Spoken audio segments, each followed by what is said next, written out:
Pada musim panas 2007 di jantung hutan di California Utara, ratusan orang berkumpul untuk festival seni dan musik tahunan. Itu dimaksudkan untuk menjadi perayaan akhir pekan yang penuh dengan ekspresi kreatif, menari, dan tentu saja mungkin beberapa saat ilegal. Tapi itu semua diatur untuk menjadi acara yang sebagian besar aman dan salah satu yang telah dinanti-nantikan oleh para pengunjung sepanjang tahun. Pada malam pertama festival, setelah seharian melukis, seni pertunjukan, tarian interpretatif, dan perpaduan folk pop, penyelenggara membuat api unggun besar-besaran. Semua orang berkumpul memanggang marshmallow dan hotdog vegan dan mengeluarkan gitar akustik mereka untuk bernyanyi bersama. Semuanya berjalan dengan baik dan mereka menuju ke refren ketika kumbaya, ketika sekelompok teman menambahkan kayu ke api melihat sesuatu yang aneh. Nyala api di tepi lubang api bergerak ke arah yang berbeda dari yang lain. Sementara sebagian besar nyala api berkedip ke atas, beberapa sedikit miring dengan arah angin. Nyala api ini bergerak ke samping melawan angin, merenggangkan diri ke arah rumputan.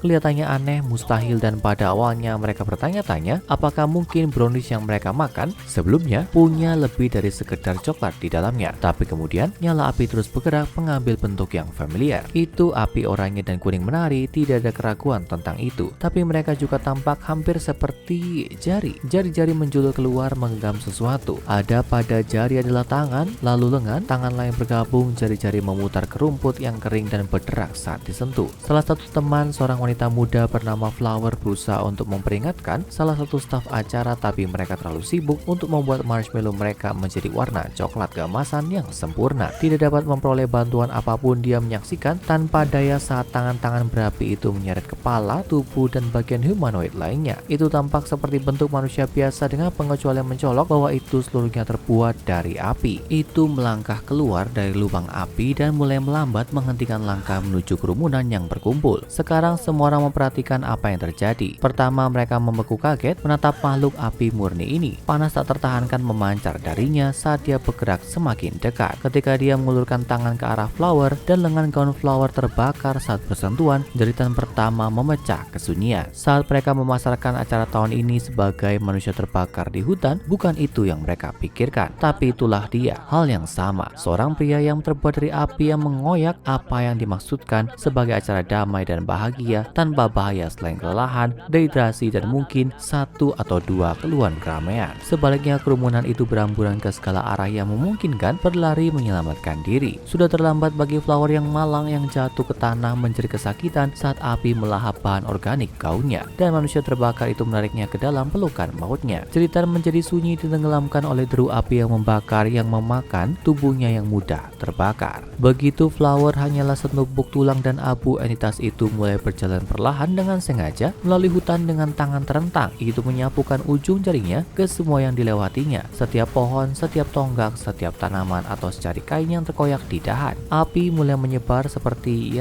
api pada saat pengunjung festival pertama berhasil keluar dari hutan dan ke kota terdekat untuk mendapatkan bantuan. Puluhan hektar hutan terbakar dan lebih dari 50 orang tewas. Pemadam kebakaran dikerahkan ke hutan di mana mereka mampu menangani api setelah berjam-jam bekerja. Sementara itu, kabar tentang manusia yang terbuat dari api yang menghancurkan festival seni dan musik mencapai satu-satunya orang yang memenuhi syarat untuk berurusan dengan makhluk seperti itu, organisasi SCP. Mereka mengerahkan operasi yang tersamar di kepolisian setempat yang bergabung dengan pemadam kebakaran dengan kedok memberikan bala bantuan. Setelah api dapat dipadamkan dan sebagian besar area aman untuk dimasuki, mereka mengikuti jalur api dan melacak siapa yang bertanggung jawab atas semua kehancuran. Mereka menemukannya menyusut syukuran anak kecil peringkuk di lubang api di mana semuanya dimulai seolah-olah itu bersembunyi dari selang air. Lalu itu ditangkap dan ditunjuk sebagai SCP-457. SCP-457 terbuat dari bahan yang tidak diketahui meskipun jelas terbuat dari sesuatu yang mudah terbakar. Apapun itu terbuat dari sesuatu yang tidak terlihat dan tidak mungkin dideteksi dengan cara ilmiah apapun yang diketahui. Satu-satunya aspek yang terlihat dari entitas adalah api yang dihasilkannya, yang cenderung membentuk bentuk humanoid selama memiliki cukup bahan bakar untuk mencapai ukuran itu. Jika tidak memiliki cukup bahan bakar, ukurannya menyusut menjadi sekecil nyala api tunggal di atas korek api yang menyala. Dalam bentuknya yang paling kecil itu tidak dapat dibedakan dari nyala api kecil lainnya kecuali untuk sesekali menunjukkan kemampuan seperti melompat ke api lain atau bahan yang mudah terbakar yang kemudian dapat digunakan untuk tumbuh lebih besar. Ketika cukup besar untuk mengambil bentuk manusia, SCP-457 menampilkan kecerdasan seperti manusia dan mampu berkomunikasi melalui tulisan yang dilakukannya dengan membakar huruf ke permukaan dengan apinya, atau bahkan melalui ucapan. Meskipun tidak memiliki anatomi untuk menghasilkan suara tradisional, itu menghasilkan suara yang koheren melalui udara bertekanan dan sangat panas serta derak apinya. Jika diberi bahan bakar yang cukup untuk tumbuh, melampaui ukuran humanoid, entitas dapat terbelah menjadi dua atau lebih tergantung pada berapa banyak bahan bakar yang diberikan. Namun keadaan terbelah ini tidak bertahan lama karena contoh terpisah dari SCP-457 akan mencoba untuk menyerang satu sama lain sampai menjadi satu-satunya yang tersisa. SCP-457 tampaknya tidak menginginkan apapun selain konsumsi lebih banyak bahan bakar dan menyebar sejauh mungkin. Ini telah menunjukkan kemampuan yang meresahkan untuk belajar dan beradaptasi dengan sengaja merusak dan mengganggu sistem penyiraman air di gedung dan menyiapkan jebakan yang rumit untuk anggota yang tidak disukainya. Dr. Smythe, kepala tim peneliti yang ditugaskan untuk SCP-457, melakukan wawancara dengan subjek pada hari yang langka terjadi ketika itu merasa kooperatif untuk dinilai psikologi dan motivasinya dengan lebih baik. Dr. Smythe memasuki ruang penahanan SCP-457 membawa alat pemadam api jika ada permusuhan dari pihak entitas. Dia berdiri di sisi lain jendela terlindung ledakan untuk perlindungan ekstra. Itu berderak senang di sudut seperti menyambutnya. Dia bertanya apakah itu mampu atau mau berbicara. Itu menjawab ya. Dia bertanya bagaimana rasanya dikurung. Itu menjawab dengan jelas, tidak suka, tidak ada bahan bakar,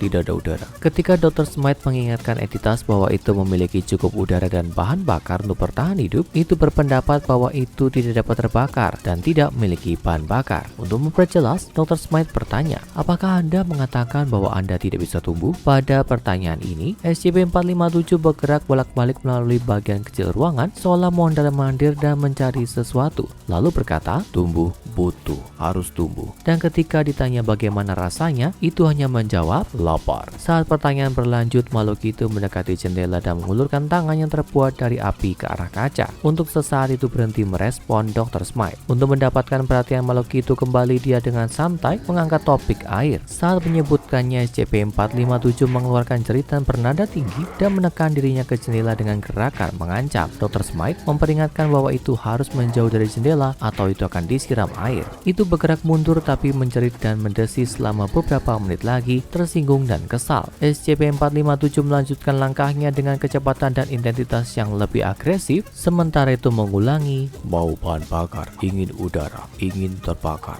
ingin terbakar, ingin terbakar. Lagi dan lagi semakin keras saat dia bergerak. Dr. Smythe bingung dengan perilaku ini, mencatat bahwa tidak ada jalan keluar dan bertanya-tanya apa yang bisa didapat. Pada titik ini wawancara berubah menjadi bencana. Entah bagaimana SCP-457 mampu merusak sistem penyiraman air dan bagian dari injektor bahan bakar yang telah memberikan sedikit aliran bahan bakar. Dengan nozzle yang terbuka, beberapa galon bensin keluar memungkinkan entitas tersebut tumbuh hingga ukuran yang luar biasa dalam ledakan yang tiba-tiba dan sangat merusak. Memanfaatkan kelemahan dalam perisai ledakan, SCP-457 mampu melarikan diri dari penahanannya selama beberapa menit, membakar lorong fasilitas sampai sistem penyiraman air yang lebih besar diaktifkan, membuatnya berdesis kembali ke selnya. Di sana itu ditangkap oleh tim penjaga dan dikirim ke sel baru yang keamanannya lebih tinggi. Tidak diketahui bagaimana tepatnya entitas menyadari kelemahan di ruang penahanannya, tapi insiden ini mengungkapkan bahwa itu adalah makhluk yang sangat cerdas yang mampu memecahkan masalah. Bagaimanapun, itu mempelajari informasi ini dan menemukan cara untuk mengeksploitasinya. Organisasi menyadari bahwa tindakan lebih lanjut harus diambil untuk menjaganya tetap terkunci dan menjaga keamanan masyarakat umum. Karena sifat berbahaya dari bentuk fisik SCP-457, prosedur penahanan yang sangat khusus telah dilakukan untuk menjaga api agar tidak menyebar. Entitas ditahan dalam ruang 5x5 meter dengan setidaknya 9 inci tahan api termasuk asbes dan perlit. Jendela observasi tahan ledakan dan tahan terhadap suhu yang sangat tinggi. Pembukaan ruangan terdiri dari ruangan yang dikontrol suhu dan kedap udara yang dapat disegel jika terjadi upaya pelarian. Ruangan itu sendiri dijaga pada tingkat kelembapan yang tinggi dan memiliki saluran pembuangan yang dipasang di lantai dengan sistem penyiraman air di langit-langit dan selang darurat yang dapat dioperasikan jika diperlukan tambahan air. Sebagian kecil ruangan bebas dari air tapi hanya cukup agar SCP-457 dapat mempertahankan bentuknya dan melindungi dirinya dari kelembapan. Setiap anggota yang memasuki unit penahanan SCP-457 harus mengenakan pakaian yang dikontrol suhu dan tahan api tingkat A dan harus masuk sekelompok 3 orang. 2 dari 3 orang setiap kelompok harus dipersenjatai dengan perisai ledakan dan alat pemadam kebakaran. Anggota tidak diizinkan memasuki ruang penahanan untuk alasan apapun selain menyediakan bahan bakar harian atau memperbaiki masalah apapun dengan ruangan penahanan atau sistem penyiramnya. Dalam beberapa hal, prosedur penahanannya mengingatkan pada varian pedas SCP-173. Jika entitas mencoba menyerang anggota manapun, itu dapat dicegah melalui pemakaian alat pemadam kebakaran atau selang sampai itu mundur. Jika lolos dari penahanan, sistem penyiraman air lebih lanjut akan diaktifkan di seluruh fasilitas untuk menahan api. Prioritas tertinggi selain menjaga entitas tetap ada adalah menjaganya tetap makan. Karena membutuhkan bahan bakar yang konstan untuk bertahan hidup, organisasi saat ini memprioritaskan menemukan sumber bahan bakar terbarukan yang tak terbatas. Meskipun banyak yang telah diusulkan termasuk penggunaan SCP lain seperti SCP-2689